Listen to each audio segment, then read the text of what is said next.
Tomar decisiones es parte de la vida. Unas son pequeñas, otras marcan para siempre nuestro rumbo. Jesús en una ocasión trazó una línea clara frente a la multitud y les pidió tomar una decisión. O estaban con Él o en contra de Él.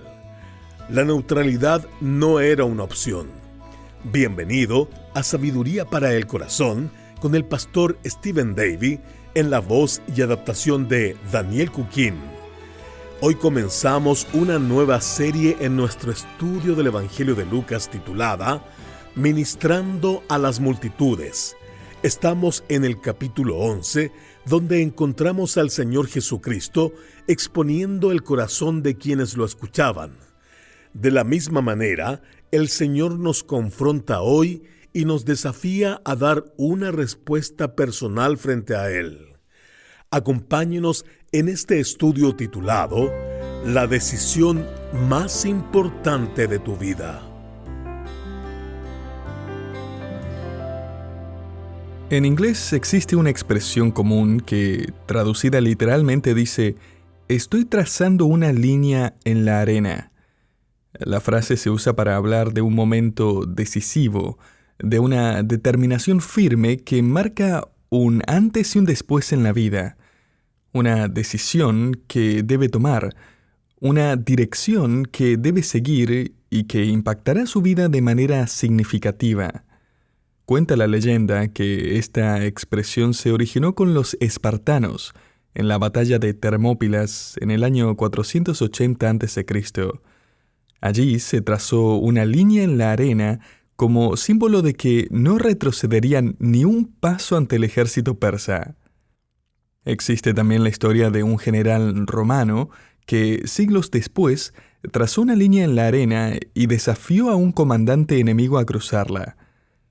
Más recientemente, en 1836, durante la famosa batalla del Álamo en Texas, un enfrentamiento donde un pequeño grupo de soldados resistió atrincherado en un fuerte contra un ejército mucho más numeroso, se cuenta que el coronel William Travis, oficial al mando, trazó una línea en la arena con su espada, y con ese gesto le dio a sus hombres la opción de retirarse o de cruzar la línea y quedarse a luchar hasta el final. Trazar una línea en la arena, entonces, representa un momento decisivo. Nos encontramos en el relato del Evangelio de Lucas, capítulo 11, versículo 14. Y aquí el Señor prácticamente les dice a las multitudes: voy a trazar una línea en la arena. Llegó la hora de decidir de qué lado están. Lucas registra en el versículo 14: estaba Jesús echando fuera un demonio que era mudo, y aconteció que, salido el demonio, el mudo habló, y la gente se maravilló. El Evangelio de Mateo añade que este hombre endemoniado, además de mudo, también era ciego, como resultado de la posesión demoníaca. Mateo 12, del 22 al 23. En los días de Jesús, el mundo religioso ya estaba convencido de una cosa, y era que el poder para devolver la vista y la autoridad verdadera para expulsar un demonio solo podían venir de Dios. Eso sí, aún los mismos líderes religiosos, con toda su preparación y rituales, muchas veces se encontraban con que no podían liberar a una persona poseída. A todo esto había que sumarle las supersticiones que los rabinos enseñaban, como que los demonios andaban rondando por los senderos estrechos, se metían incluso a las letrinas y se trepaban a las azoteas. Esa última sí me la puedo creer. Broma. También enseñaban que había demonios de la mañana, demonios del mediodía y demonios de la noche. Había incluso exorcistas asalariados en el templo, y para protegerse recomendaban observar cuidadosamente la ley, recitar los salmos, clavar versículos en los marcos de las puertas, quemar incienso y repetir toda clase de fórmulas supersticiosas. El punto es este: ellos sabían que solo Dios tenía el poder de ordenar a los demonios y que éstos obedecieran sin necesidad de usar incienso o recitar conjuros. Y entonces aparece Jesús. Sin incienso, sin fórmulas extrañas, sin rituales complicados, nada de abracadabra ni palabras misteriosas, solo con el poder de su palabra. Y cada vez más personas estaban presenciando la autoridad de su palabra. Eso obviamente generó un gran problema para los líderes religiosos. Y es que una cosa era discutir con sus enseñanzas, y siempre estaban buscando la manera de contradecirlo, pero otra muy distinta era enfrentar el poder evidente de su palabra, ese poder capaz de controlar a los demonios. Así que les quedaba una sola opción. Lucas lo comunica en el versículo 15. Mas algunos de ellos decían: por Beelzebú, príncipe de los demonios, echa fuera los demonios. En otras palabras, no podemos cuestionar lo que está haciendo, pero sí podemos cuestionar con qué poder lo hace. Así que decían, lo hace por el poder de Beelzebú. El nombre Beelzebú es una palabra compuesta. La palabra Beel proviene del dios cananeo de la fertilidad, llamado Baal, que significa señor, y Zebul significa morada exaltada. Literalmente podía traducirse como señor de la casa. Con el tiempo, los israelitas distorsionaron ese nombre para burlarse de Baal-Zebul. Lo transformaron en Baal-Zebub, como aparece en 2 de Reyes 1, y eso le cambia el significado a señor de las moscas, una referencia a esas moscas que ponen sus huevos en el estiércol. Más adelante, el título Beelzebú terminó usándose como un nombre más para Satanás, el vil señor del mundo demoníaco, el príncipe de los demonios. El Evangelio de Mateo aclara que fueron los fariseos quienes lanzaron directamente esta acusación contra el Señor Jesús. Y es que en el fondo ellos no podían negar su poder, no podían ignorar sus milagros, tampoco podían explicar la facilidad con la que él dominaba con autoridad el mundo de los demonios, así que, acorralados, hicieron lo único que se les ocurrió. Lo acusaron de estar aliado con el mismísimo príncipe de los demonios. Esa era una blasfemia terrible, un acto de incredulidad completamente corrupto. Ahora bien, no todos en la multitud pensaban igual que los líderes religiosos. Lucas agrega en el versículo 16, otros, para tentarle o probarle, le pedían de él señal del cielo. O sea, mientras los fariseos ya estaban convencidos de que Jesús estaba aliado con el infierno, habían otros que querían pruebas, querían evidencias de que él realmente estaba aliado con el cielo. Mándanos una señal desde el cielo. Lo que pedían podía ser, por ejemplo, una repetición del milagro cuando el sol se detuvo en tiempos de Josué 10, o que cayera maná del cielo, como en los días de Moisés, Éxodo 16, o que la luz del día retrocediera, como en los tiempos del rey Ezequías, 2 de Reyes 20, o que descendiera fuego del cielo, como sucedió cuando el profeta Elías se enfrentó a los falsos profetas de Baal en 1 de Reyes 18. Ellos pensaban que ese tipo de señal del cielo resolvería sus dudas. O sea, haz lo que hizo Elías, decían. Demuestra que no estás aliado con Baal llamando fuego del cielo. Pero Jesús no iba a hacer nada de eso. Ellos ya habían visto sus milagros. Acababan de presenciar otra demostración de su poder, y de hecho habían presenciado una señal tras otra. Un autor comenta con humor que para este punto lo que realmente querían eran señales que confirmaran que las señales que ya habían visto eran de verdad señales. Pero lo que Jesús hizo, en lugar de darles otra señal, otra demostración, fue obligarlos a pensar. Los inscribió, por así decirlo, en un curso intensivo de lógica, y con su respuesta Jesús los condujo a un callejón sin salida. Su respuesta apuntaba a una sola conclusión. No había otra opción. Los dejó completamente sin palabras. Para estructurar bien nuestro estudio de hoy, voy a resumir la respuesta de Jesús en 3 preguntas que él plantea. La primera pregunta es esta: ¿por qué Satanás me daría poder para destruirlo? Leemos en el versículo 17, mas él, conociendo los pensamientos de ellos, les dijo: todo reino dividido contra sí mismo es asolado, y una casa dividida contra sí misma cae. Y si también Satanás está dividido contra sí mismo, ¿cómo permanecerá su reino? En otras palabras, piensen bien lo que están diciendo. Si Satanás se ha puesto en contra de su propio reino y ahora anda expulsando a sus propios demonios, entonces el mundo de las tinieblas estaría dividido, y un reino dividido está condenado a caer. O sea, es absurdo pensarlo, no tiene sentido. Satanás podrá ser malvado, pero no es tonto. Y él tendría que ser muy tonto para darme el poder a mí con el fin de derrotarlo, dice el Señor prácticamente aquí. Y mientras ellos se quedaban allí, rascándose la cabeza sin saber qué responder, el Señor les lanza una segunda pregunta.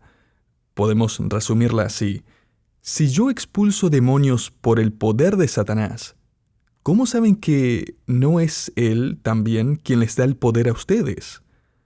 Leamos la segunda parte del versículo 18 y el versículo 19. Dicen que por Beelzebú echo yo fuera los demonios, pero si yo echo fuera los demonios por Beelzebú, vuestros hijos, ¿por quién los echan fuera? Por tanto ellos serán vuestros jueces. En otras palabras, dejen que sus propios discípulos, sus propios seguidores espirituales sean los jueces. ¿Acaso ellos están expulsando demonios por el poder de Satanás o por el poder de Dios? Si dicen que yo dependo de Satanás para hacer esto, ¿cómo pueden estar tan seguros de que Él no es quien está detrás de lo que hacen sus amigos exorcistas?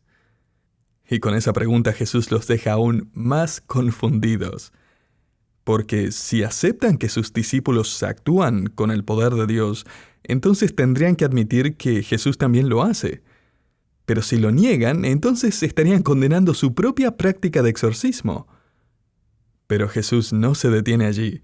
Él continúa con esta tercera pregunta: si el reino de Satanás no tiene poder frente a mi palabra, ¿no es evidente que mi reino es más poderoso que el suyo?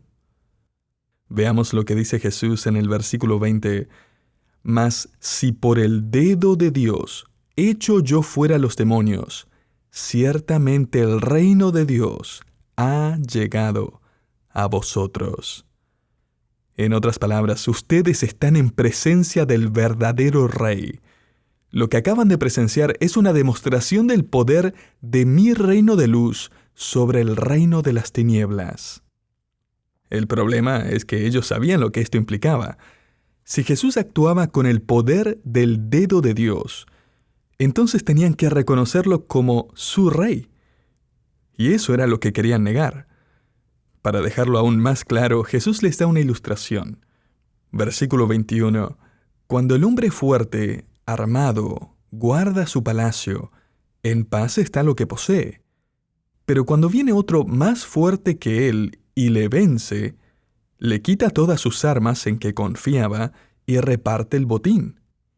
La multitud captó la idea enseguida.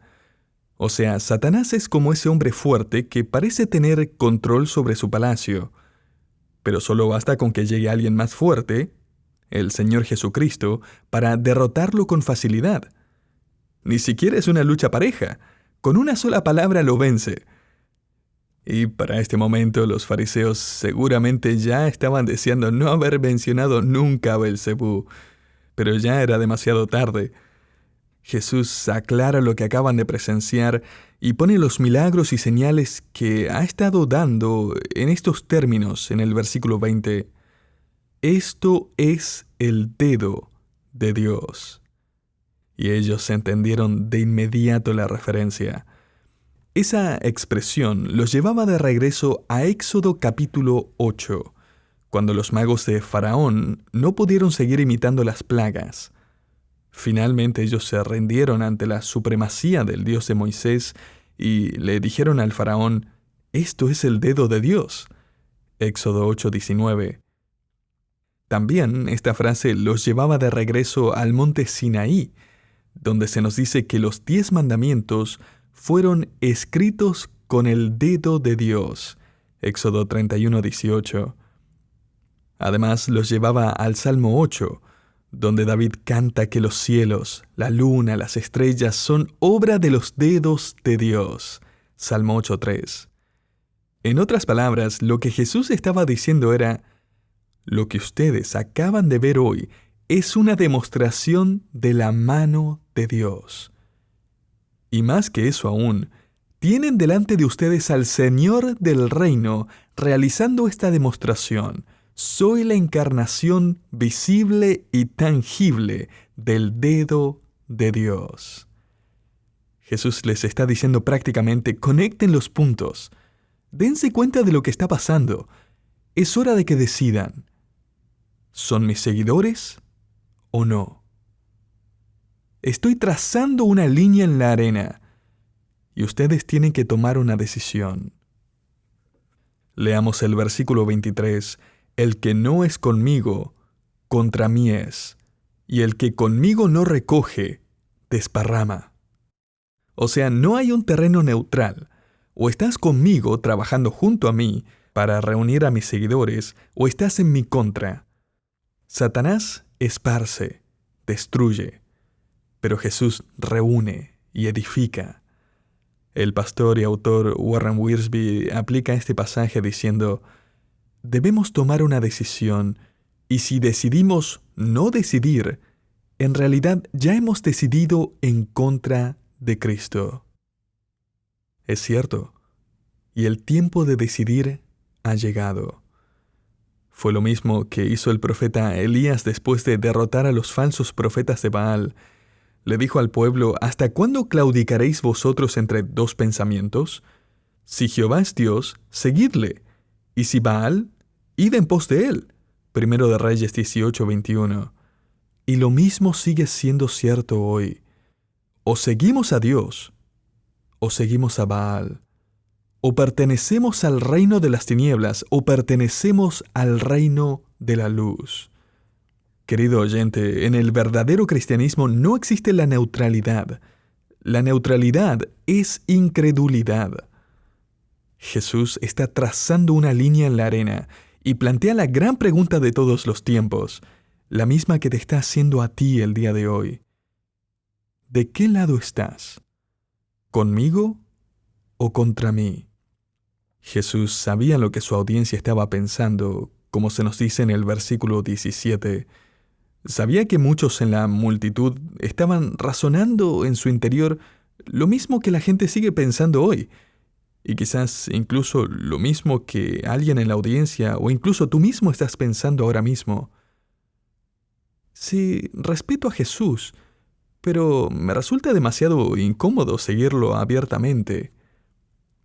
O por ahora no quiero ponerme en una posición difícil frente a mis líderes religiosos, frente a mi tradición, frente a mis amigos o mi familia, declarando que soy ahora un seguidor de Jesús.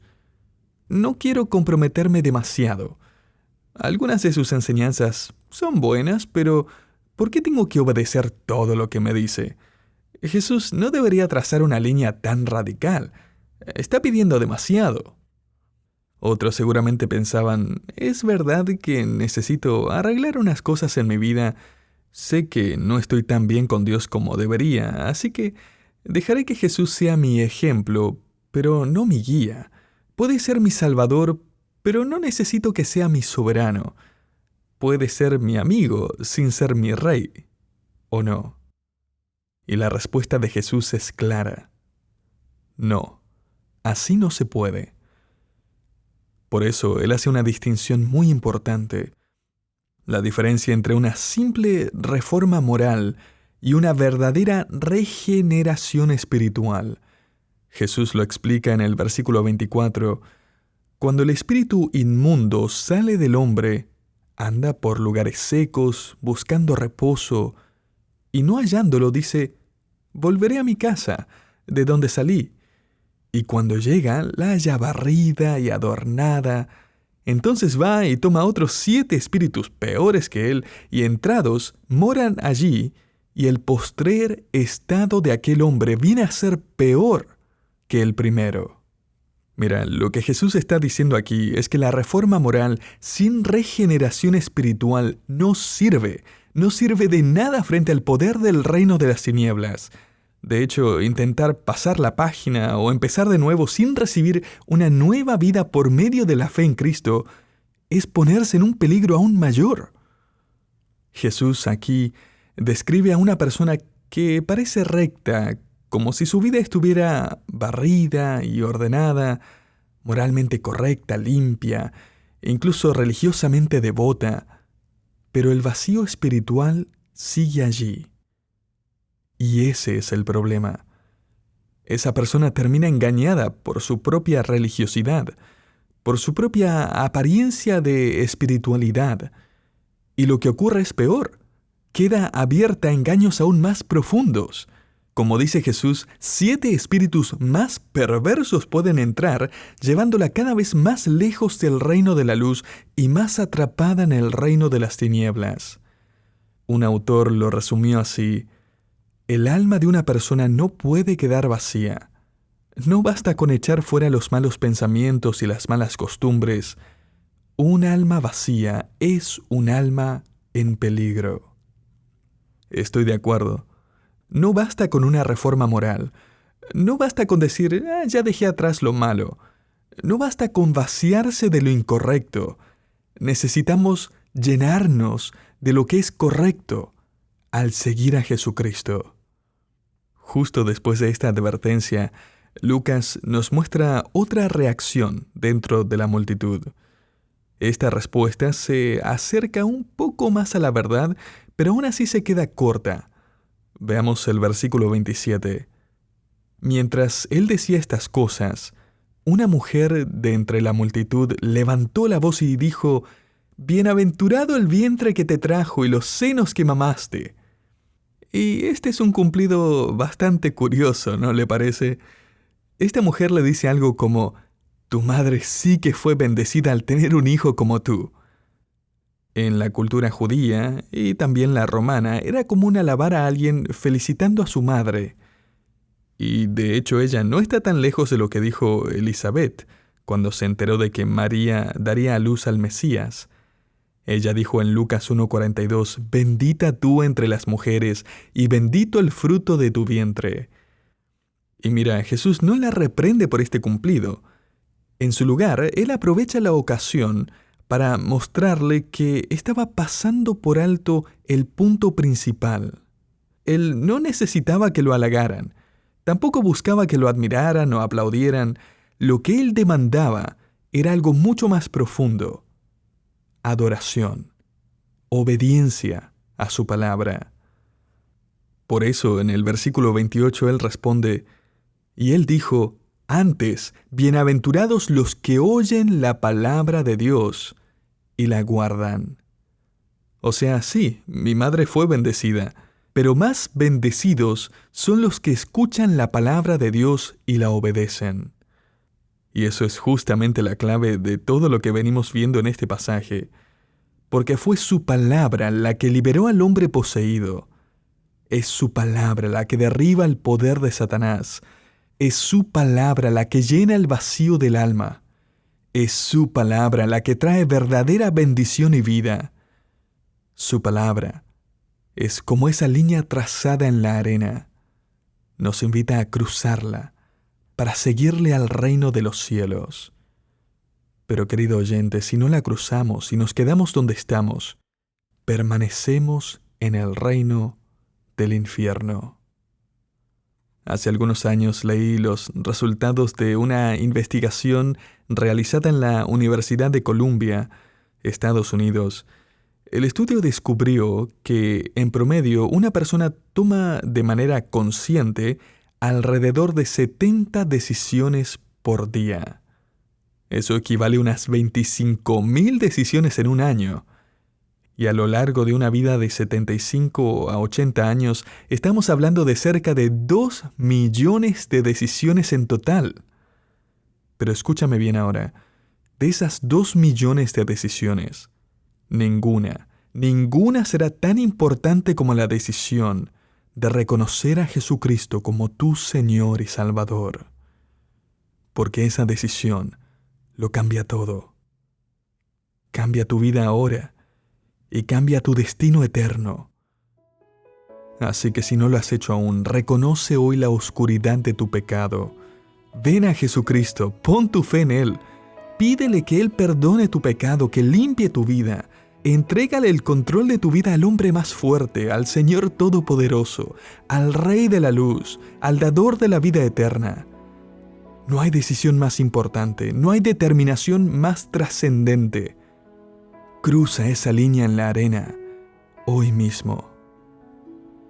Si quieres dar ese paso, te invito a hablar con Dios en oración, desde lo más profundo de tu corazón.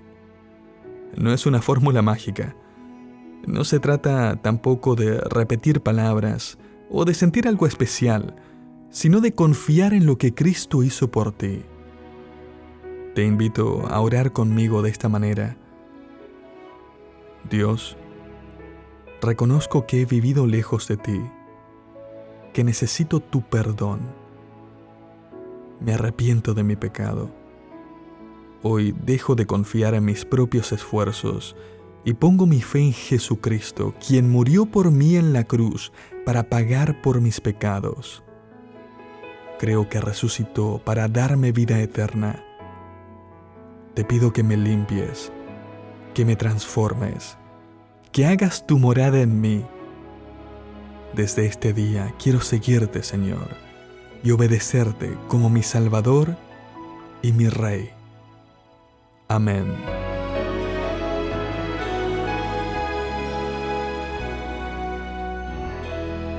Seguir a Cristo no es simplemente admirarlo de lejos, sino rendirle la vida entera. Gracias por acompañarnos en Sabiduría para el Corazón, una producción del Ministerio Sabiduría Internacional. El mensaje de hoy fue la decisión más importante de tu vida. Parte de nuestra serie en el Evangelio de Lucas, Ministrando a las Multitudes. Si todavía tiene preguntas en su corazón o quiere profundizar en el mensaje de salvación, visite hoy nuestra página web sabiduriainternacional.org/evangelio. Recursos y programas como este son posibles gracias a colaboradores que sostienen este ministerio en español. Si este contenido ha sido de bendición para su vida y desea que sigamos produciendo más, únase a nuestro desafío. Estamos buscando 200 nuevos colaboradores y usted puede sumarse visitando sabiduriainternacional.org/ofrendar. Nos encontramos en el próximo programa de Sabiduría para el Corazón.